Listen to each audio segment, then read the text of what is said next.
Bonjour à toutes et à tous, bienvenue sur les podcasts Greg Game. Je suis Florian, aujourd'hui je suis avec Olivier Mailly, Thomas Favrelière et Justine Van Uffel. Bonjour. Je suis très content de vous recevoir aujourd'hui. On va parler un petit peu de vos parcours et de l'autorat, si vous êtes d'accord, ou d'autres choses si vous avez envie. Okay. C'est un peu libre, on fait ce qu'on veut. Par qui on va commencer ? On va commencer par Olivier. Olivier, donc, tu es auteur de jeux depuis plusieurs années. Tu es notamment l'auteur de Cool Running et de Connecto chez Blam. Oui. Et tu es également membre de la SAGE. Tu es partie du conseil d'administration, c'est ça ? C'est ça. Voilà. Est-ce que tu peux nous en dire un tout petit peu plus sur ton parcours et sur les choses que tu as, les choses importantes pour toi ? Ok. J'ai commencé comme pas mal d'auteurs en tant qu'enseignant. Moi j'ai été prof de PS en lycée pendant 17 ans et ensuite en parallèle je faisais des jeux de société et puis comme j'étais dans le privé j'ai eu un licenciement économique, ce qui fait que ça m'a permis de me dire ça y est, je me lance en tant qu'auteur à temps plein. Surtout que, comme tu as dit, là, mes deux plus gros jeux, donc Cool Runnings chez Ravensburger et puis Connecto Imagicien chez Blam, marchaient bien. Donc, ça m'a permis de me lancer. Et puis, maintenant, je ne fais que ça. Parfait, voilà. Super. Et depuis combien de temps, du coup, tu fais que ça ? Là, ça fait 1 an, okay. Vraiment. Mais voilà. Avant, je commençais déjà à m'investir un peu plus, on va dire. Voilà. Okay. Et puis depuis l'année dernière, je suis effectivement au conseil d'administration de la SAGE. Ok. Et, qui doit être un boulot prenant aussi. Ouais, après, c'est du bénévolat, donc chacun fait comme il peut, en fonction de ses moyens, de son temps, de ses capacités. Voilà, on est nombreux, donc on se répartit les tâches. Tous les mois, on a une visio pour faire une réunion. Et puis, tous les ans, on fait l'AG à Cannes. Super. Voilà. Je pense qu'on va y revenir un peu sur la SAGE. Tu vas nous expliquer un petit peu certaines choses. On va passer à Thomas aussi. Thomas, tu peux nous expliquer un peu toi ton parcours qui est aussi atypique en fait, comme toutes les personnes qui gravitent dans le monde du jeu, j'ai l'impression. Du coup, moi j'ai fait des études dans menuiserie et je m'occupais de l'agencement dans l'entreprise familiale de mes parents. Et du coup, après le Covid, avant le Covid même, reconversion dans le monde du jeu. Et depuis, j'ai créé pas mal de protos et il y a pas mal de jeux qui ont été signés chez plusieurs éditeurs différents, entre jeux enfants et notamment Alveola qui est sorti le 16 juin dernier chez Toumanta. Ouais. Et t'as quoi qui arrive là bientôt ? Il y a Synchro chez Greg Game. Ah, très bien. Comme par hasard. Ah, je suis surpris. Et puis un jeu enfant chez Blue Orange, un jeu enfant chez Ozu, un jeu de cartes chez Widika et d'autres choses qui sont en cours. Ouais, c'est bien parti là. Ouais. Parfait. Et toi, Justine, raconte-nous un petit peu. Alors moi, je suis graphiste, motion designer. Je travaille plutôt en télé, globalement. Et puis, pareil, à peu près comme Thomas, à la période du Covid, avec mon conjoint, Louis Blaise, on a commencé à faire un peu des protos de jeux. Et c'est vrai qu'on travaille énormément tous les deux. On aime bien rebondir et se proposer des petites game jams, des trucs comme ça. Et donc, on a un jeu en cours d'édition actuellement. Et puis, on a quelques protos là, qu'on fait tourner en festival. Pareil, comme on est sur du jeu enfant, du jeu familial, Louis plus aussi du jeu expert. On s'essaye. Ouais. Bah oui, mais c'est cool. Et là, l'idée, c'est que donc votre jeu, il va sortir chez Yellow, c'est ça ? Oui, c'est ça. Vous avez déjà une date un petit peu ou pas ? Ce sera pour 2024, je pense. Ok, très bien. Ça va être chouette. Moi, je connaissais... Alors, Justine, je t'ai découvert là dans les derniers jours. Là, on est chez Thomas Favrelière. On est ici pour le flip de Parthenay, en fait, pour le Festival international des ludiques de Parthenay. Et donc, Olivier et Thomas, moi, je les ai rencontrés au bootcamp Greg Games. Olivier, on s'était déjà croisé un petit peu avant. Ouais, en festival. En festival, tout à fait. Thomas, non, par contre, découvert pendant le bootcamp Greg Games. Et donc tu avais Queen Bee à ce moment-là, qui a été ensuite repéré par Toumanta et signé, donc qui sort cette année. Ça allait assez vite quand même, enfin assez vite à partir du bootcamp, mais c'est que Queen Bee tu l'as eu pendant un moment. Comment c'est passé ? L'idée est venue en novembre 2021, la première idée de base. Et après, je l'avais fait tourner à un festival en Angoulême, il y a un festival à côté de Toulouse. Et ensuite, la formation du bootcamp qui m'a permis de faire vraiment tester le jeu à des auteurs, éditeurs, enfin vraiment pousser le jeu un peu plus dans la réflexion. Et ensuite, suite à des conseils, je l'ai présenté en concours à l'Alchimie du jeu, à Toulouse, puis à PEL, puis au Flip, et à chaque fois sur le podium. Donc un beau parcours pour un beau démarrage pour un premier jeu, et ça continue depuis avec Tumanta qui, pareil... Ce Alveola fait un petit peu parler de lui sur les réseaux, donc c'est très chouette. Ouais, c'est pour cool. Un premier jeu premier jeu de la maison d'édition, premier jeu de l'auteur, donc c'est cool. Après, c'est aussi l'avantage, l'intérêt de signer avec des éditeurs indépendants. Hein. Je vais faire un peu la promo de mes confrères aussi. C'est que on fait peu de jeux, et quand on les fait, on met notre âme dedans, quoi. C'est vrai que j'ai fait moi en tant qu'auteur, j'ai été la chance d'être publié par des maisons d'édition un peu plus grosses, et tu te sens des fois un peu noyé dans les sorties. Et alors, je dis pas qu'ils font mal leur truc, ils font très bien, il y a de la communication, etc. Mais tu comprends bien que quand ils sortent 3 jeux dans le mois, ils peuvent pas mettre autant d'énergie dans la communication de ton jeu par rapport à celui du copain, du voisin. Et alors que nous, en tant qu'éditeur indépendant, comme on fait des fois 3 jeux dans l'année, t'as en général 3-4 mois qui sont bien dédiés à la communication de ton jeu, à le pousser, etc. Voilà, quoi. Mais ouais, c'est vraiment chouette, en fait. Je suis vraiment content. J'espère qu'on aura Vincent tout à l'heure au micro pour pouvoir discuter avec lui, parce que c'est hyper intéressant aussi. Leur parcours est vraiment chouette. Olivier. Oui. Non, Olivier, je reviens un peu vers toi. Olivier, toi, t'as signé ton premier jeu, c'était en quelle année ? En 2011. En 2011. Moi, j'aime bien parce que tu es rentré par un parcours un peu particulier qui fait des fois un peu peur aux éditeurs. C'est que toi, tu as gagné le concours Lépine. Ouais. C'est cool. En fait, ça fait toujours flipper. Moi, je sais qu'en tant qu'éditeur, quand j'ai dans un mail me disant bonjour, je suis auteur de jeu, j'ai gagné le concours Lépine, etc. Et mon jeu est trop bien et il faut le signer. Parce que je comprends que les gens aiment leur jeu, c'est normal qu'ils le défendent. Mais ça fait toujours un peu peur parce qu'on se dit très bien que le concours Lépine, c'est pas forcément un concours ludique, que c'est un concours d'innovation. Et en fait, l'innovation n'est pas forcément synonyme de plaisir de jeu et de sensation de jeu. Et que du coup, il peut y avoir des fois beaucoup de travail de dev pour le rendre commercialisable et en tout cas plaisant pour la plus grande partie des gens. Toi, Cool Running, tu l'avais déjà pensé en fait d'une façon... comment ça s'est passé ? Est-ce qu'il y a eu du travail en termes de game design, ou le jeu que tu as présenté, qui a gagné le concours Lépine pour son idée, son innovation, était déjà un jeu, c'est ton premier jeu, toi, en fait. Moi, il était déjà édité à ce moment-là. Ah quand ouais. Quand il a été présenté, c'était un jeu qui était édité. Trop bien. Donc, ouais. Mais alors, du coup, c'était Ravensburger. C'est qui l'a fait ? Alors, non, le tout premier, D'accord. c'est un... Ça te dérange pas d'en parler de ça ou pas ? Non, ça ne me dérange pas, mais c'est un éditeur qui n'existe plus, et puis que peu de personnes aimaient, et du coup le jeu a un peu subi aussi ça. C'était chez Witty Game. Ok, parce que moi je savais même pas que le jeu était sorti. Si tu veux, en fait, c'était Ice Cube. Ouais. Donc c'était écrit. En fait, pour moi, la pochette et la cover étaient assez emblématiques. Enfin, j'avais déjà vu plusieurs fois ce glaçon avec le Ice et le 3 dans le coin là, mais je savais même pas que c'était sorti, quoi. D'accord. Vraiment, enfin, tu vois, moi j'avais vu sur leur site, j'avais vu, ils avaient commencé à communiquer dessus, mais je savais même pas que c'était sorti. Et par contre, derrière, après, tu m'avais parlé de Cool Running, donc Ravensburger a repris le jeu. Et ça, c'est combien de temps après le prix du concours Lépine ? Eh ben, donc le concours Lépine, c'était 2012. Et moi, après, j'ai signé avec Ravensburger en 2017 et il est sorti en 2018. D'accord.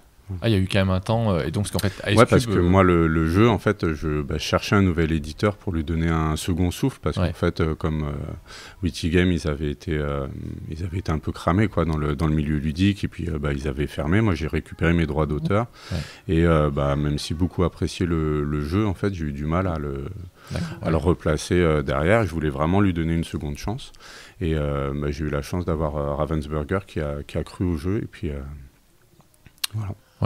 Merci JB d'ailleurs. Bah ouais, c'est Voilà. et enfin, ça a fait des très belles ventes, je crois. Tu Ouais, peux nous donner le chiffre, c'est pas indiscret Ouais, il y a eu 110 000 ventes. Ouais, c'est bien. Et puis en fait, c'est dès le début où c'est vraiment parti très fort, parce que j'ai gagné le Innospiel avec ce jeu-là. Donc c'était la deuxième année que le Innospiel existait. La première année, c'était Magic Maze qui avait gagné. Ok. Donc c'était plutôt pas mal. Et puis en termes de visibilité, de vente et tout, quand j'étais à Essen à ce moment-là, c'était un truc de fou, quoi. T'es interviewé dans tous les sens. Le matin, tu te réveilles, tu vois que tu passes à la télé. C'était trop cool. Ah ouais, c'était un truc de dingue, quoi. Puis j'ai partagé ça avec ma femme parce qu'il nous avait invités à Ravensburger. C'était incroyable. Ouais, c'est top. Ouais. Et pour résumer, en fait, pour expliquer un peu aux gens, donc Cool Running et Ice Cube, c'est un jeu de course de glaçons. Ouais. Dont le but, en fait, c'est de faire fondre les glaçons des autres avant l'arrivée, c'est ça? C'est ça qui était marrant dans ce jeu-là, c'est que je suis parti du glaçon, d'un vrai glaçon qui fond, et c'était ça qui était rigolo. Et ce jeu-là, je l'ai créé quand j'étais en arrêt de travail, parce que je m'étais blessé au ménisque, et donc j'avais été arrêté en tant que prof de PS, c'était pas évident à ce moment-là.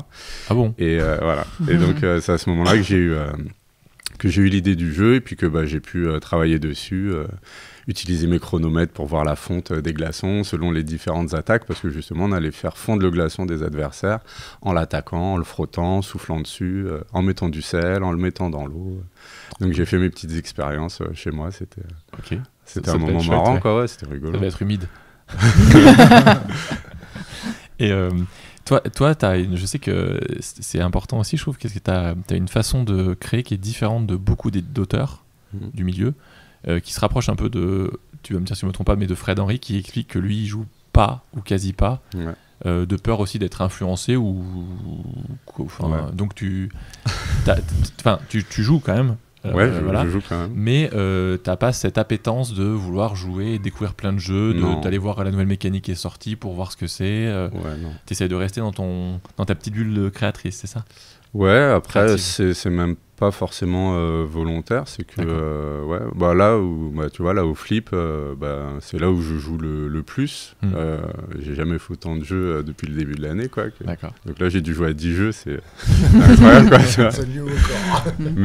Mais bon, là j'ai joué surtout au prototype là, puisque j'ai mes amis qui sont au concours, donc j'en ai profité pour faire les jeux. Ouais. Et donc, moi, j'ai fait là tous les jeux enfants et les jeux divertissement. Je ne touche pas aux jeux plus experts. Voilà, c'est pas ça. Non, ça, c'est vraiment le truc. Je n'y arrive pas. Et donc, moi, en fait, je fonctionne comme ça. Je joue pas beaucoup. Et peut-être que ça me permet de ne pas avoir de barrières, de ne pas avoir trop de contraintes par rapport à ce qui se fait. Et puis, de partir vraiment laisser libre cours à mon imagination. Ok, très bien. Voilà. C'est top. C'est une façon de voir les choses. J'avoue que moi, je suis plutôt dans le mode de tester tout ce qui sort pour m'ouvrir au max, tu vois. Mais je comprends aussi l'aspect que tu, je sais pas où je vais là. Après, je comprends ta façon de voir les choses et de pratiquer aussi. Après, moi, l'inconvénient, c'est qu'à chaque fois, je suis obligé, quand j'ai terminé un jeu, d'aller le faire valider, entre guillemets, par mes ludothécaires qui, eux, ont une connaissance du jeu pour savoir si ça n'existe pas. Parce que, évidemment, il y a Monsieur Fraga qui est là bien avant moi et qui est un peu dans le même genre de jeu que je fais, en fait. Et donc, il y a des jeux... Ah non, Fraga, il l'a déjà fait, ce type-là, donc voilà. Oui, c'est... Ah, j'ai mis le téléphone à côté du micro. Oui, en fait, tu fais des jeux qui rebondissent sur des choses, des fois, un peu très décalées. Et c'est vrai que Roberto Fraga a bien défriché jouer avec le matériel et tout, c'est des trucs, moi, qui m'inspirent. Partir du matériel pour créer le jeu autour, c'est des trucs que j'aime bien. Je pars généralement soit du matériel, soit de la mécanique, très rarement du thème. D'accord. Voilà. Ok. Et toi, Justine, du coup, là, donc tu as un jeu qui sort chez Hello. Et donc tu disais que c'était aussi vers le confinement qu'avec Louis, vous étiez mis à créer un petit peu avant. Louis avait commencé un jeu tactique et expert. Et en fait, on était allé à Cannes pour un peu voir comment ça se passait, parce qu'on avait vraiment une connaissance du monde ludique en tant que joueur. Et là, mettre le pied dans la création, on savait pas du tout ce que ça impliquait, comment ça fonctionnait, etc. Donc on est allé au off, voir un petit peu, observer, voir toutes ces tables remplies d'auteurs. Ça nous a paru incroyable. Et du coup, en revenant de Cannes, moi, je me suis sentie vachement stimulée par ce que j'avais vu. Je me suis dit, ouais, mais en fait, il y a moyen de faire plein de trucs, quoi. Et on avait vu à des tables des petits jeux très simples, des jeux experts, effectivement. Et en fait, je me suis dit, mais en fait, il y a plein de trucs à faire, quoi. Et c'est une période où on a commencé à se remettre à jouer, parce qu'on a eu quand même un gros gap où on n'a pas joué. Voilà, quand on a déménagé, on a eu les enfants, ça a été compliqué. Et là, on s'y remettait. Et du coup, le fait de jouer, le fait d'avoir vu tout ça, je sais pas, ça a donné envie. Ouais, ça et ouais, carrément. Et là, on a commencé par un petit jeu d'ambiance. On s'est dit, le jeu expert, on va mettre un petit peu de côté.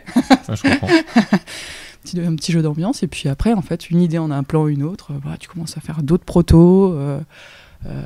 Et ouais, on n'est pas fermé, on est ouvert à plein de trucs. Donc voilà, on a lancé. Après, on fait assez peu de protos quand même.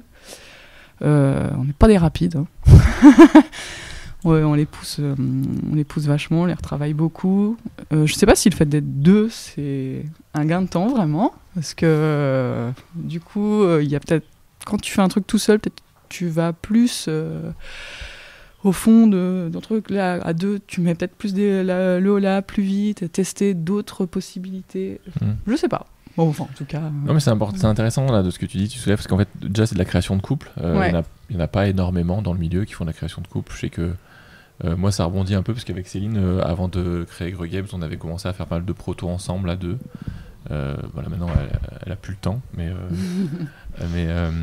l'idée, c'était, je trouve ça hyper intéressant. T'es avec quelqu'un que tu connais très bien. Tu vois un peu aussi, tu vois ce qui va lui plaire, ce qui va pas lui plaire. Je pense par contre, je sais pas comment ça fonctionne pour vous, mais il y a toujours quelqu'un qui a le lead dans un projet ou pas? Pendant un moment, en tout cas, tu sais, sur des périodes. Oui, en fait, généralement, c'est l'idée de l'un ou de l'autre. Et on travaille. Ça dépend des projets. Hein. Mais généralement, c'est l'idée d'un, et après, l'autre vient rebondir dessus, et on développe ensemble. Ouais. Après, sauf pour là, notre prototype Grand Manoir Bizarre, là, on s'est fait une petite game jam à la maison. On a dit, bon, alors, ce serait bien qu'on fasse un jeu de cartes avec une construction d'une maison biscornue ou d'un manoir. Voilà. Et on a fait chacun notre jeu dans notre coin. Ah ouais. D'accord. Et au bout d'une semaine, on s'est fait jouer à nos protos respectifs. Okay. Et ensuite, on a dit, ça c'est bien, ça c'est bien là. Ouais. et du coup, on a mélangé, quoi. D'accord. Donc là, c'est vraiment, finalement, c'est revenu vraiment à nous deux, là, pour le coup. Ah ouais, mais c'est vachement marrant, ça, de faire ça. C'est vraiment cool, c'est stimulant de se mettre une petite challenge à la maison là-dessus, c'est vraiment cool. Carrément. Donc si on l'a porté vraiment pour le coup à deux, quoi. Mais, ouais. Moi, je sais que je pense qu'à deux, enfin, tu te poses la question de savoir si c'était mieux de le faire tout seul ou à deux. Je pense que ça dépend déjà de la personnalité des gens.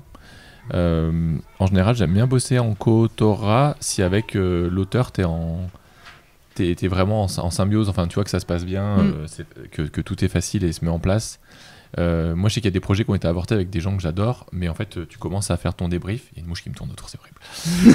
T'es en train de faire ton petit débrief. Tu fais, en gros, et d'un seul coup, ça rebondit plus parce que même si on s'entend bien, on voit qu'en termes d'appétence ou d'envie sur ce jeu, ça répond plus et ça peut arriver. Donc des fois, il y a des projets qui s'endorment comme ça et qui reviennent pas et qui vont ressurgir peut-être des années plus tard ou voilà, mais voilà. Et je sais que moi, c'est hyper important sur les premiers contacts que tu as avec ton co-auteur, c'est si ça rebondit, quoi. Si ça rebondit bien, en général, tu arrives à amener un peu le truc jusqu'au bout. Mais quand tu vois qu'au bout de 2-3 échanges, ça se perd un peu. C'est un peu poussif. Ça peut arriver. C'est pas grave, en fait. Faut pas. C'est juste que c'est de la création, quoi. On n'est pas dans du. Voilà. Oui. C'est vrai que ça arrive, qu'au final, on commence à brainstormer, et puis effectivement, tu fais quelques essais, puis ça tombe à l'eau. Ouais, ça tombe à l'eau. On peut passer à autre chose, pas grave. Ou alors tu mets de côté. C'est pas une science exacte, hein, donc forcément. Et là, j'ai une question parce que ça me titille depuis tout à l'heure. T'as dit que le premier jeu c'était un jeu d'ambiance. Ouais. Et je sais que chez Yellow c'est un jeu d'ambiance que vous sortez. Ouais. Est-ce que c'est celui-là? Ouais. C'est vrai? Ah, bien joué, bravo. En fait, moi je dis tout le temps à tout le monde, aux auteurs, qu'ils signeront jamais leur premier jeu, donc faut en faire. Enfin, faites du proto, acharnez-vous pas sur le premier forcément, mais faites des protos enchaînés. En fait, quand même, je trouve que la norme, vous me direz si c'est vrai ou pas. Je sais pas si c'est vrai pour Olivier, parce que tu as une façon de créer qui est un peu différente, je trouve. Mais peut-être Thomas, qui se rapproche un peu plus de ce que je fais en général, c'est de faire pas mal de protos, et au final, tu as un proto qui arrive à la fin, et que tu mènes au bout, que tu signes, et que tu te rends compte qu'en fait, c'est un agglomérat de solutions que tu as eu dans les 5 protos que tu avais fait avant, qui n'ont pas abouti, mais qui t'ont permis d'explorer des problématiques. Et en fait, quand tu vas créer l'autre, en fait, tout s'imbrique parfaitement, il y a tout qui s'aligne, et tu te dis, mais il n'y a plus de problématique, parce qu'en fait, tu les as déjà explorées, tu as déjà eu des solutions sur les protos d'avant, et voilà. Moi, je sais que c'est ce qui me fait, moi, en fait, c'est un peu ça, quoi. Je sais pas ce que vous en pensez, Olivier, je sais pas. Non, effectivement, non. Je fais des trucs qui sont assez différents. Alors après, ça peut arriver que un proto sur lequel j'arrive pas à avancer ou j'atteins pas l'objectif que je voulais ou les sensations que je voulais avoir, je le mette de côté et que je me resserve de certains éléments, mais pour en créer un autre. Mais je vais plus repartir peut-être de celui-là pour essayer d'aller ailleurs ou de reprendre un élément dedans qui fonctionnait bien pour repartir sur autre chose. Et puis, ok. Mais peut-être parce que je fais des trucs un peu trop différents aussi. C'est possible, ouais. Après, forcément, de base, je pense que même si tu l'intellectualises pas, ce qui est normal, c'est que chaque boulot que tu fais sur tes protos te permet d'avancer dans des choses. Ça, c'est normal, mais effectivement, vu que tes jeux sont tellement, c'est tellement des grands écarts complets. À mon avis, tu fais pas tous les jours des jeux de course de cubes de glace. Donc effectivement, tout ce que tu as eu sur la mesure de la fonte de la glace te sert pas sur les protos d'après, quoi. Enfin, tu vois, mais c'est normal parce que tu vas sur des trucs vraiment spécifiques, un peu extrêmes, tout à fait. Alors que si tu restes dans du deck building, draft, l'enseignement que tu as eu dans ton dernier jeu de draft te permet de construire le prochain peut-être d'une façon particulière. Et toi, et vous, Justine? Non, nous, comme on fait vraiment, je sais pas, c'est très peu de jeux. Je sais pas, on essaye de, quand on sent qu'on tient un truc, ça dure longtemps, on revient en arrière, on retricote le truc autrement, hop, on avance. Mais je pense, il n'y a pas vraiment de proto qu'on avait poussé pas mal. Pour l'instant qu'on a mis de côté. Là, on retravaille jusqu'à attendre d'avoir un truc qui nous plaise, vraiment, où on se dit ça fonctionne. J'ai tapé dans mon micro. Excuse-moi, je fais des grands gestes. Je suis en Mais après, je pense qu'à terme, il y aura des trucs qui vont rester de côté, et puis voilà. Et vous Thomas, toi, c'est comment, toi, du coup Alors moi, c'est un peu différent, du coup. Ouais, vas-y. Alors du coup, moi, vu que je suis animateur en ludothèque à côté, par contre, moi, à contrario, si j'ai pas fait 10 jeux dans un jour par jour, c'est pas beaucoup. Du coup, oui, je rencontre beaucoup de mécaniques, beaucoup de matériel, je brasse beaucoup de jeux. Mais moi, mes jeux que je crée en phase de prototype, c'est vraiment passé du jeu de cartes au jeu de plateau, au jeu enfant, au jeu initié, pas initié, mais jeu familial et tout. Et ça m'a plus aidé à développer ma qualité de proto. Vraiment, au début, tu fais des cartes que tu colles, après tu les mets dans des sleeves, et après tu peux changer des trucs. Et ah oui, ok, j'ai compris des trucs que maintenant c'est tellement systématique. C'est plus dans la création pure, vraiment sur le matériel. Mais j'ai quelques jeux, où j'ai repris des idées que j'ai remis dans un nouveau, mais c'est assez rare quand même. Ok. Mais en général, par contre, quand j'ai l'idée du jeu, en général, dans les 15 jours, le truc est travaillé, présentable, vidéo faite, règles faites, voilà. Ok. Je fais je fais un peu plus de proto. Mais dès qu'il y a l'idée, en fait, je suis en mode, vas-y, je vais le soir, j'y vais, et même si je passe 4 heures dessus non-stop sans s'arrêter. Ok. Moi, je suis un peu... quand j'ai une idée, j'y vais à fond aussi, mais souvent, je passe par une étape de grattage sur un carnet. Tu vois, je gratte des trucs sur un carnet. Alors, ça peut s'arrêter à ce niveau-là, si je gratte et je me rends compte que ça tourne en boucle, que ça va pas. Ou des fois, je mets sur PowerPoint et je crée des cartes directement et je bourrine. Je passe des fois 3-4 heures dessus pour me rendre compte qu'à la fin, tu sais, me dire, je l'imprime pas, je laisse reposer, le lendemain, je le rouvre, ah non, c'est nul, en fait. Et en fait, j'ai plein de dossiers où j'ai juste des PowerPoint créés, où c'est jamais été imprimé. Et même, il y a des trucs, des fois, j'imprime, je commence à sliver, à mettre en place, et je fais... Ça marchera pas. Du coup, je laisse de côté et j'ai encore des tas de cartes slivées ou que j'ai pas encore déslivées en me disant, mais de toute façon, c'est des jeux qui marchent pas.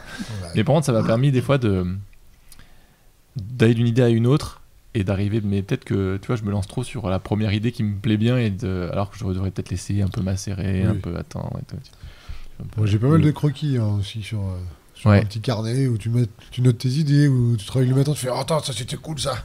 J'ai rêvé de ça cette nuit, c'était trop bien. Ouais, carrément. Puis après, tu le relis le lendemain, tu fais ouais, en fait, c'était pas ouf. Oui. Mais c'est tes rêves. Après, des fois, tu fais des croquis. Attends, j'ai visualisé ça, c'était pas mal et tout. C'est ça. Mais j'en ai quelques protos qui dorment. Il y a l'idée, il y a le truc qui est créé, mais ça dort. Et peut-être qu'un jour, je rouvrirai la boîte et un petit coup de poussiérage. Allez.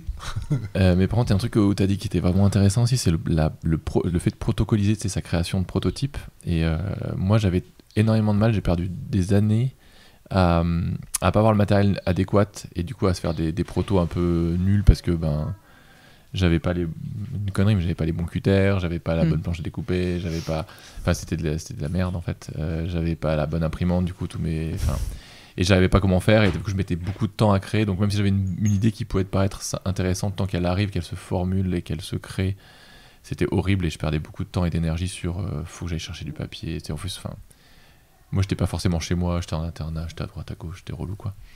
Mais ce qui m'a vraiment fait du bien, c'est d'arriver... du coup, que Ludo me montre comment ça, lui, il faisait sur PowerPoint, alors que toi, tu te dis « Ah non, mais un jeu, faut que je le fasse bien, faut que j'ai un bon logiciel. » En fait, non, tu fais sur PowerPoint, tu prends un carré, tu l'agrandis, tu fais un rectangle avec, tu prends ta mesure, tout machin, tu fais des copier-coller dans tous les sens.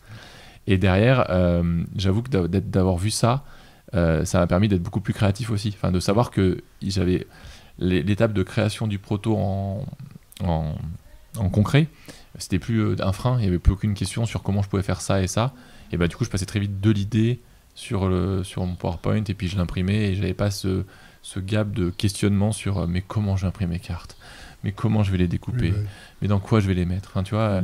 Et je pense qu'il faut au début pas c'était comme moi qui n'était pas très débrouillard, en fait, c'est d'arriver à enchaîner en fait pour que tu prennes de l'XP dans ta création de proto et tous les petits trucs, faire un plateau, faire tout ça, ça soit vraiment quelque chose de facile pour toi et que tu te poses plus de questions dessus et que tu n'aies plus de frein. Comme ça te permet directement de passer à l'idée, à la création, au jeu et puis de jouer, parce que c'est le test de toute façon qui va vraiment le plus enseignant, qui va donner le plus d'enseignement sur tout, quoi. Je sais pas ce que vous en pensez. Si, parce que même au début, tu t'es mis à faire des super belles cartes, des machins, et en fait, quand tu commences à faire tester, tu fais il faut que je change ça, il faut que je change ça. Et du coup, tu réimprimes des cartes. Ok, bon, il y a peut-être des trucs qu'il faut que je simplifie. Ouais. Mais moi, personnellement, j'ai encore un peu de mal à griffonner, mettre des 1, écrire sur une carte blanche et écrire et puis dire allez, vas-y, on joue. Moi, il faut vraiment que ça passe. Je vais passer du temps à mettre des illustrations, mais en même temps, j'aime bien. Ouais. Et en même temps, quand je fais tourner aussi en ludothèque, mais forcément, c'est tout de suite plus immersif, et assez lisible, donc ça permet, le côté jouabilité et. Ça enlève la contrainte de attends, c'est quoi déjà le truc rouge là c'est quoi déjà le truc vert? Il faut qu'ergonomiquement, ce soit pas un frein quand tu fais tester, quoi. Même si je suis pas graphiste et illustrateur, mais il y a des choses que tu apprends au fur et à mesure, et à force de brasser des jeux, c'est pareil, tu te dis attends, c'est malin ça, comment c'est expliqué? Ah ouais, l'association de ça, c'est c'est logique. Et tu le retransmets dans tes protos, et les gens ils sont ah oui, bon, on comprend en fait, vas-y, arrête de nous expliquer ça et on joue. Donc c'est assez cool.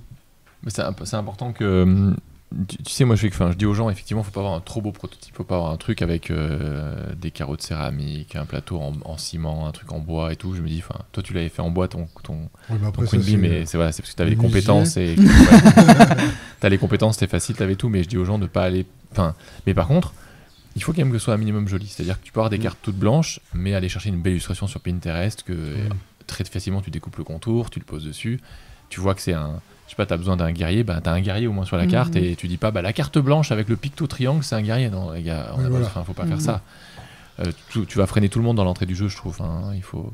Mais après effectivement t'as pas besoin d'avoir quelque chose de trop chiadé pour pouvoir jouer, mais il faut quand même que ce soit propre. On va dire propre, c'est ça le mot. C'est propre et j'ai envie de dire aussi jouable dans le sens où par exemple si tu as des cartes à distribuer, il faut que tes cartes elles glissent parce qu'il n'y a rien de pire que d'avoir des cartes qui collent et juste déjà distribuer, c'est un calvaire quoi. Donc juste déjà que tu n'aies pas une difficulté, une première approche déjà négative juste avec Tout à ça. fait. Quoi. Ouais, il faut que tout soit facilité dans l'entrée du jeu, quoi.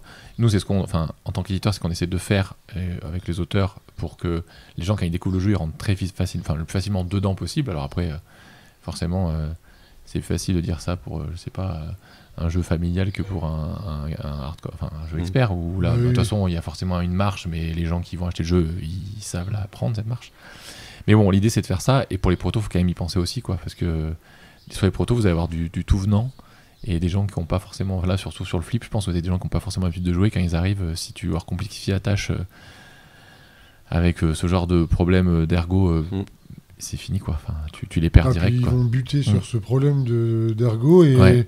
toutes les règles que tu leur expliquais, ils n'ont rien écouté. Puis après, c'est quoi déjà le triangle sur la carte? Ouais, c'est ça, ouais. Ah, moi je vais recommencer les règles du coup. Ouais, c'est dur. Sinon, là, pour rebondir un petit peu sur un petit peu autre chose, c'est au niveau de la SAGE. Oui. Est-ce que tu peux tu as envie d'en parler? Tu peux nous présenter, par exemple, les travaux, parce que je sais que vous faites là, vous êtes en train de faire des trucs hyper importants pour les auteurs. Il y a tu me dis si tu as le temps. Hein. Oui. Est-ce que tu veux nous en toucher 2 mots sur les travaux actuels, sur les projets, En fait, à la SAGE, donc il y a un président qui est Benoît Turpin. Ouais. Et donc ensuite, il y a les membres de la SAGE. Et depuis cette année, on est divisé en commissions. Parce qu'avant, Alain... Je me permets juste, en fait, c'est la Société des auteurs de jeux, Oui, en fait, on l'a pas défini. Et donc, votre rôle, c'est de défendre les droits.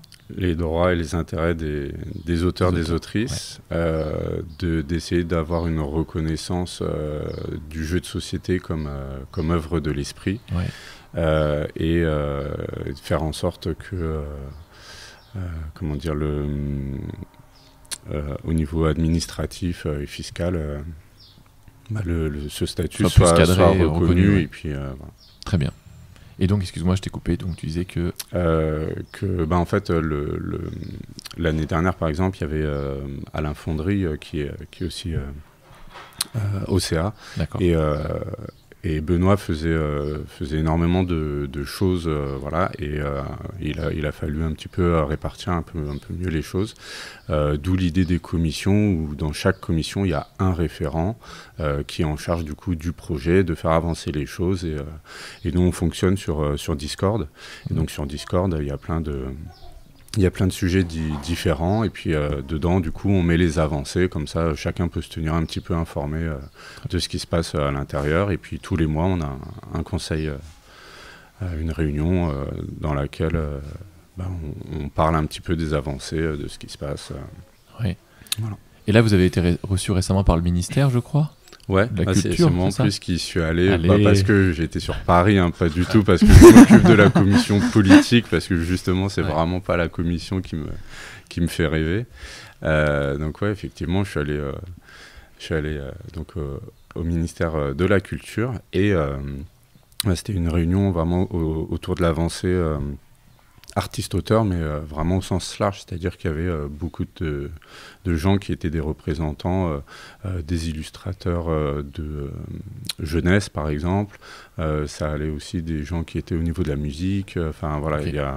il y avait des doubleurs, des trucs de montage vidéo, des choses. Enfin vraiment tout ce qui est qui englobe artiste-auteur. D'accord. Voilà. Donc c'était la première fois que je rentrais dans un ministère. J'ai fait ma petite photo devant les drapeaux là et tout. J'ai fait mon touriste quoi. Mais, Et ça s'est bien passé? Comment tu devais intervenir? T'avais des Alors, j'ai essayé un moment d'intervenir quand même pour défendre notre cause, mais en fait, c'était vraiment une grande table. Il y avait vraiment beaucoup de monde, et donc on parlait avec micro, etc. C'était un gros truc. Et bon, je devais avoir la main après quelqu'un, mais finalement, comme la personne a parlé un peu trop longtemps, j'ai pas eu le temps. Mais de toute façon, vous avez les dossiers, ils ont tout ça. Oui.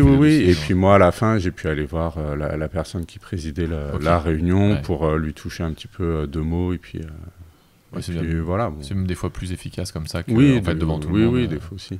Ouais. Mais ouais.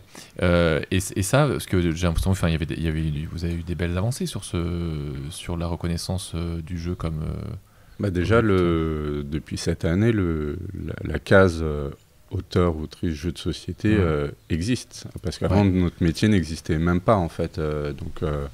On n'avait pas un métier, on n'avait pas de métier en fait, mais on avait le droit de payer les cotisations, évidemment, tout ça. On arrivait ça pour ça on existait, tu vois. Donc voilà. Donc non, ouais, il y a des choses quand même qui avancent et puis ouais, on essaie de faire en sorte aussi que les auteurs, les autrices qui quand même sont de plus en plus nombreux, on essaye de répondre à leurs questions, qui se sentent aussi soutenus. Voilà. On fait des relectures de contrats. Ouais.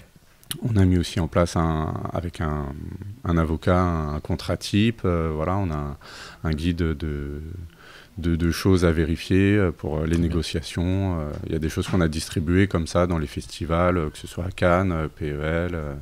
On distribue des informations comme ça aux auteurs et aux autrices. Et puis on fait des petites réunions dans les festivals aussi. Voilà, par exemple, cet après-midi, il y en a une autour du plagiat, comme il y a eu à PEL. Donc, pour ceux qui n'ont pas pu assister à PEL, ils peuvent venir au Flip pour assister à celle-ci. Bah écoute, c'est super, je trouve que vous faites un super boulot et tout ça, on peut donc le contrat type, etc., on peut le trouver donc, sur le site de la SAGE. Il y a le site de la SAGE sur lequel il y a plein de ressources, même au niveau des déclarations, hein, parce que c'est pareil, les déclarations des droits, etc. Donc il y a tout ça et sinon on est aussi depuis peu sur Instagram, voilà, pour suivre un petit peu les actions qu'on mène. On essaie de faire vivre un petit peu tout ça, faire de la communication et puis voilà, on essaye aussi d'avoir des nouveaux adhérents. Et on essaye d'avoir un petit peu d'argent aussi, des gens qui peuvent faire des dons parce que nous, on est tous bénévoles, mais en fait, on paye l'avocat, par exemple, pour aider sur le contrat type. Il y a des choses pour lesquelles on paye. Là, par exemple, cette année, j'étais dans une commission sur l'expo photo. On a essayé de mettre en place une expo photo pour justement mettre en avant les autrices et les auteurs. Donc, il y a des photos qui ont été prises à l'Alchimie, qui ont été prises à Cannes, etc. Et donc, on a fait une expo photo. Pour ça, il a fallu aussi payer le photographe. Il faut payer les matériaux sur lesquels ça va être imprimé, le transport, etc. Voilà. Donc, comment on devient adhérent alors à la SAGE ?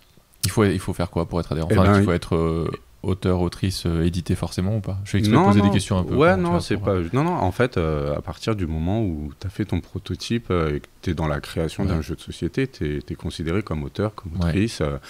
En fait, il ne faut pas attendre justement d'être édité. Tu as le droit de te poser les questions avant et d'avoir les réponses avant. Bien sûr. Et donc pour ça, sur le site, il y a de quoi adhérer. C'est 15 € et tu es adhérent à vie. Après, évidemment, on demande aux gens s'ils peuvent de temps en temps donner un petit peu. Voilà. Ouais, bien sûr. Il y en a, quand ils signent des contrats, qu'ils ont été relus, ils redonnent un petit peu d'argent derrière. Très bien. Voilà, il y a plusieurs actions. C'est un signe, un remerciement, en fait, à l'aide qui leur a été apportée. Et puis... Voilà. Super, bravo. Merci. Thomas, toi, au niveau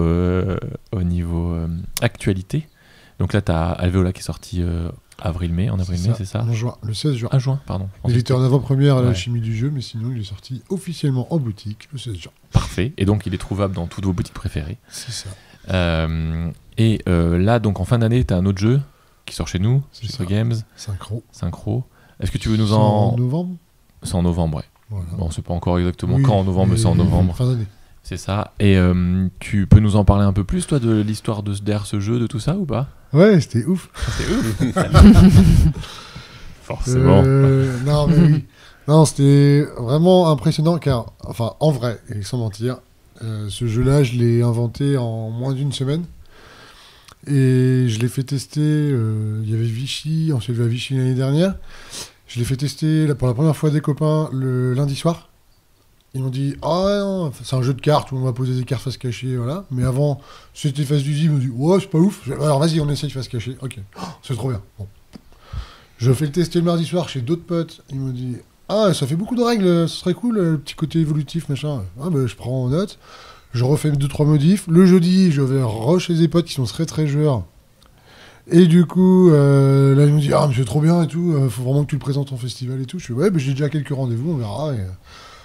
Et je l'ai présenté à Florian Céline et toute l'équipe Greg et qui ont flashé dessus, on va dire. Absolument pas. Absolument pas. C'est qui est pourri. L'histoire, en fait, à Vichy nous le présente et effectivement, il y a tout de suite un truc. En fait, c'est un petit malin en fait. En fait, au bootcamp, on joue à Régicide et Régicide, je sais pas si vous voyez ce que c'est. C'est un jeu fait par des Australiens, il me semble, sur Kickstarter. C'est un jeu coopératif, tu joues avec un jeu de cartes de 54 cartes basiques et j'adore les sensations de jeu. En fait, c'est un jeu coopératif, tu affrontes les figures du paquet de cartes. Ouais, tu as une appli qui te permet de compter les points et les scoring. En fait, tu joues des combinaisons de cartes et tu vas essayer de buter ces monstres les uns après les autres. Et quand tu les butes, ils intègrent le deck disponible et tu peux les repiocher quand tu reprends des points de vie parce que tu remontes ta main. Et l'idée, elle est assez chouette. J'aime bien cette sensation de jeu. Et je lui dis, si un jour un auteur me présente un jeu avec ces sensations de jeu là, franchement, je prends tout de suite, quoi. Tu vois. Quand je parle bien de sensations, hein, pas du jeu, le jeu est déjà là, mais les sensations de jouer en coopératif, de devoir gérer sa main, de pouvoir récupérer des cartes quand tu bats certains monstres d'une certaine façon, etc. Et je crois que tu l'as bien enregistré, quoi. Et à Vichy, il arrive, il me dit tu sais ce que tu m'as dit à la partie là, tiens, il y a ça. Tu vois, du coup, très bien. On joue et franchement, vraiment très cool. L'ambiance était assez chouette. Donc on prend le proto. Le soir, on rejoue à l'appart à Vichy avec les gars de l'équipe. Et vraiment, on se marre, quoi. C'est vraiment très très cool. Donc en fait, Synchro, c'est un mix. Il y a ce petit côté un peu régicide de jouer en coop ensemble contre des monstres, d'accord, mais ça n'a rien à voir avec le truc parce que tu crées une sorte de pyramide, une horde de monstres, un peu une pyramide à la Seven Wonders Duel, tu vois, où tu as des cartes qui... Moi, j'ai joué à Paris ludique. Et tu as des cartes en main qui sont numérotées de 1 à 5 au départ, et tu vas les jouer face cachée sur les monstres sans se concerter et sans parler. L'idée, c'est un coopératif où on ne parle pas, on ne communique pas, et la communication va se faire juste au début du tour où tu vas estimer ta main si elle est bonne, mauvaise ou moyenne, avec un signe en fait, juste un signe. Et c'est à toi de déterminer ce qui pour toi est bon et ce que tu penses. Enfin, quand je joue avec Thomas, je me dis, il dit bon, qu'est-ce qui est bon pour lui. Donc il va falloir que tu commences. Et donc la première partie, c'est vraiment un tutoriel où tu vas apprendre à battre les monstres, à connaître leur pouvoir, et également à savoir comment les gens interprètent leurs mains en fait. Et c'est important, quand tu vois un mec qui dit qu'il a une bonne main et qui joue que des cartes moyennes, tu te dis, qu'est-ce qu'il a fait, comment il interprète, dans quel sens il lit sa main et donc comment il va c'est important de voir ça. Et t'as vraiment cette espèce de connexion qu'on trouve un peu dans The Mind, je trouve. Donc moi c'est un petit mélange entre, c'est un coopératif, un peu un mélange The Mind aventure. Il n'y a pas d'effet leader dans le... Il n'y a aucun effet leader. Parce que moi j'ai fait jouer beaucoup de personnes qui détestent les jeux coopératifs, ouais, mais qui adorent Synchro, parce qu'il n'y a pas l'effet leader de ah vas-y on joue au coop, vas-y fais ça. Ouais, en fait tu suis le mouvement et tu fais on a gagné, en fait t'as géré tout le jeu tout seul, quoi. Ouais, c'est ça. Et là il n'y a pas du tout l'effet leader et après, c'est vraiment chouette. Pour rebondir sur l'effet leader, moi je fais partie des gens qui pensent que l'effet leader c'est un problème de personne et pas un problème de jeu. Bien sûr. Où t'as un mec qui comprend pas qu'il doit rester à sa place et faire jouer et laisser les autres jouer. Mais là ce qui est bien effectivement dans Synchro, c'est que c'est impossible vu que la communication elle est pas de communication orale et tu joues avec des mains face cachée, donc on sait pas ce qu'ont les autres et voilà. Et donc on y joue le soir, vraiment on se marre.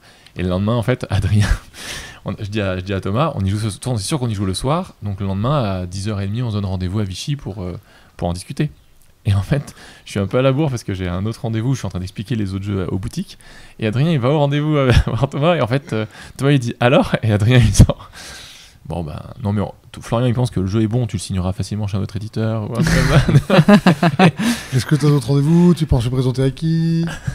De toute façon on a un cahier, un planning qui est complet. Super, bon c'est pas grave. Et moi j'arrive et je vois la table au bout et je vois Thomas qui est accoudé et qui fait la gueule. Et je vois Adrien qui est en train de touiller son café là et je me dis mais qu'est-ce qui s'est passé? Et j'arrive et je fais Thomas et tout, ça va? Il me fait oui et tout, alors c'est trop cool, on le signe. Et il fait oh, il est trop cool. Mais t'es un bâtard et tout. Adrien était mort de rire, il était là en mode je t'ai bien vu, c'est bon. Il a fait son petit move du week-end, il était content. non vraiment, et en fait on dit à tout le monde qu'il faut jamais signer un jeu sur un salon, mais voilà, là on a signé un jeu sur un salon quoi, mais ça valait le coup, c'était vraiment très cool.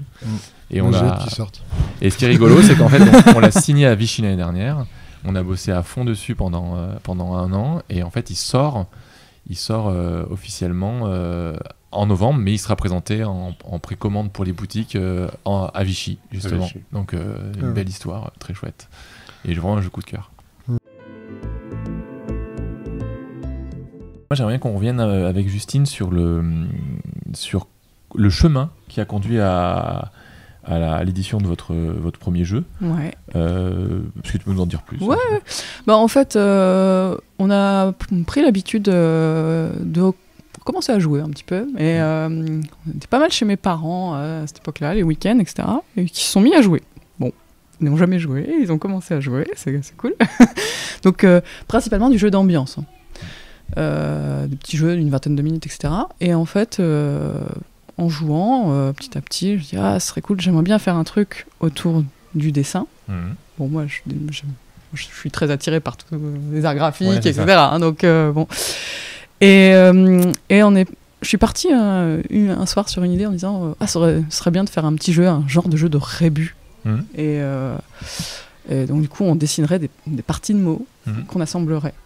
Et assez vite, on a fait un proto en rentrant avec des post-it, des petits dessins, etc., pour essayer de composer des mots avec des syllabes. Et en fait, on a pas mal poussé le truc, on a fait un truc qui fonctionnait bien. On a commencé à démarcher par mail.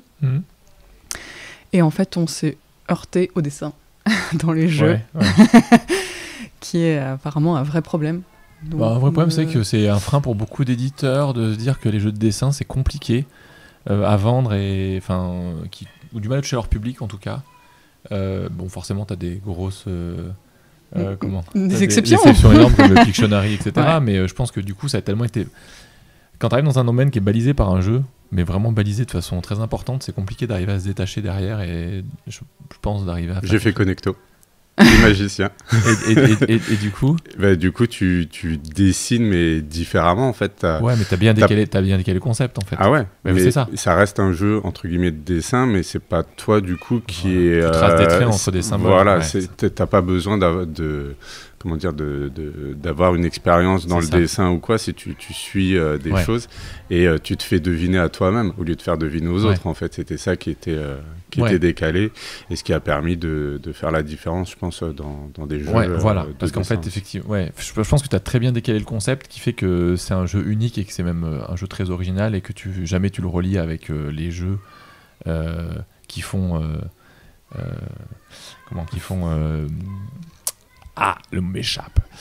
Qui font pas la loi, mais qui dictent le truc dans ce type de jeu, quoi. Tu vois, par exemple, le Pictionary, si tu arrives dans un type de jeu, donc je peux comprendre, en fait, et on arrive à comprendre aussi la difficulté d'avoir un jeu de dessin, et surtout que les gens, ils osent pas dessiner. C'est ça, en fait, c'est qu'il y a des gens qui ont peur de faire vous aviez une astuce quand même pour ça. Donc on avait trouvé une astuce, on avait laissé la possibilité de poser une image, genre, que tu pouvais trouver, par exemple, sur ton téléphone. Ok. Donc on avait fait le concours de Boulogne avec ce jeu où on a rencontré Olivier. C'est là qu'on s'est rencontrés. Moi je les ai rencontrés, ils faisaient partie des 10 finalistes. Et moi j'ai vu le jeu et c'est ma cam, quoi. Moi, je me suis éclaté. Puis du coup j'ai essayé de booster le truc et tout il y avait Mathieu Despnous à ce moment-là qui était à la table avec eux et puis qui aimait bien, et puis moi je connais bien Mathieu et je dis ça tu vas le signer, c'est obligé, quoi. Et donc là ils ont signé chez Yellow finalement.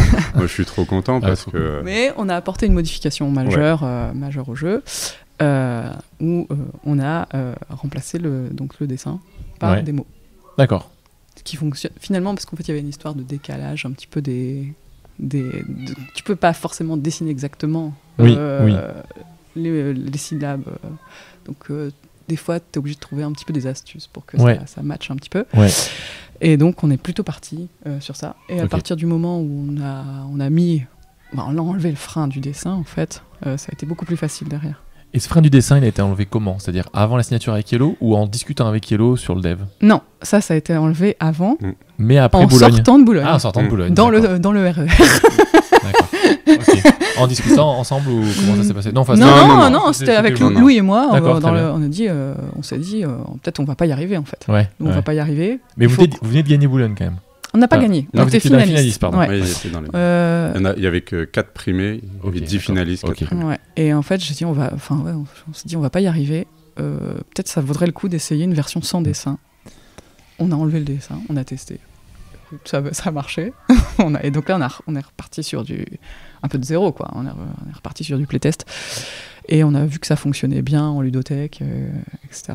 Donc, ce qui est marrant quand même, c'est que en fait, les deux fonctionnaient bien, puisque moi j'ai joué aux deux, les deux fonctionnaient bien, mais c'est vraiment du coup un choix de se dire, bon, il y a le côté dessin qui peut freiner, ou l'utilisation du téléphone pour trouver des images qui peut freiner. Du coup, on va enlever cette partie-là, mais on arrive à conserver l'essence du jeu, quoi, et puis les sensations, et puis l'amusement, quoi. En fait, est-ce que je veux rebondir, en fait, c'est vous faites une preuve d'une grosse maturité de game design, je trouve, de création, et quand vous faites ça, c'est-à-dire que vous êtes finaliste Boulogne, 90% des gens, je pense, on va dire 50%, c'est sympa, vont se dire, je suis finaliste, mon jeu vaut le coup, c'est bon, il est comme ça, je vais pas le changer, et vous, il est finaliste, et vous vous dites, non, il y a quand même un frein qui gratte, on va le faire sauter, on va voir ce que c'est, et en fait, t'as le...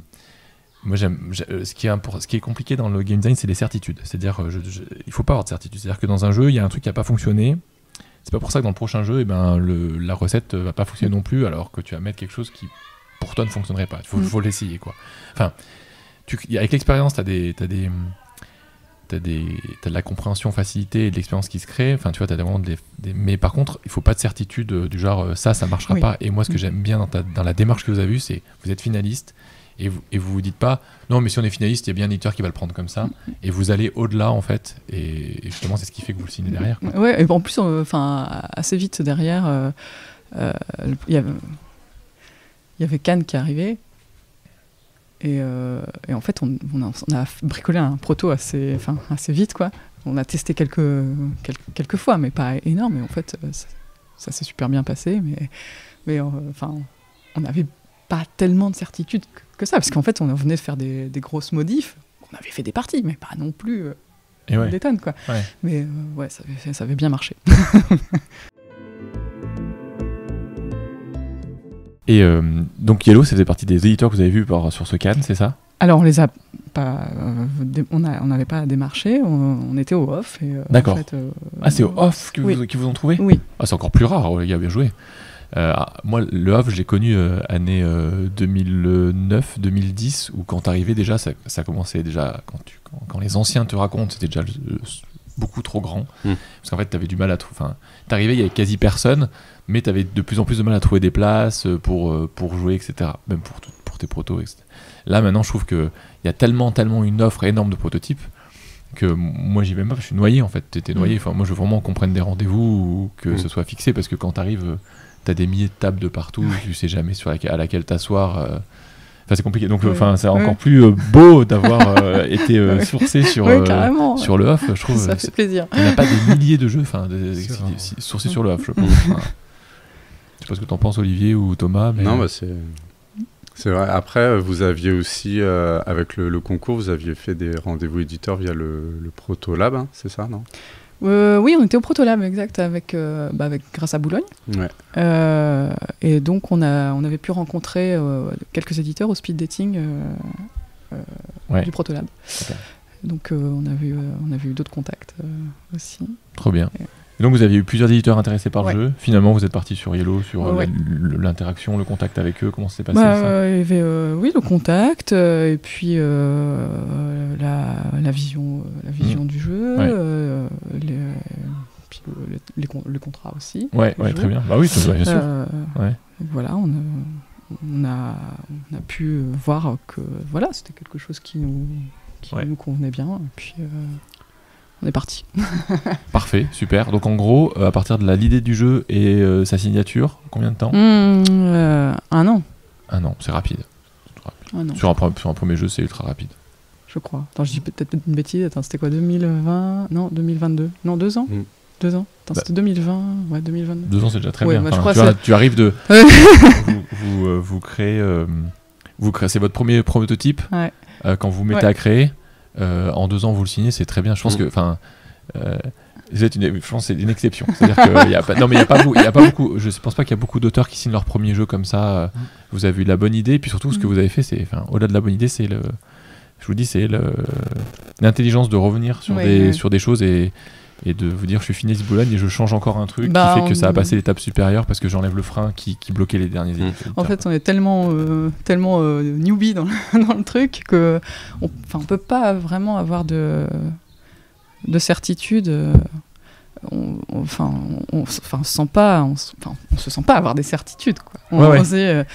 On découvre tout. Donc peut-être qu'on se gourre complètement, quoi. Bah ouais, mais voilà. non, tu as bien. Ça montre que ouais, non, en fait, vous n'avez pas bourré, c'était très bien.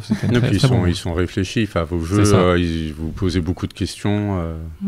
Donc c'est vrai que les jeux que vous faites, même si vous en faites pas beaucoup, c'est des jeux qui sont travaillés. Vous êtes un peu des éternels insatisfaits à vouloir toujours remettre le chose.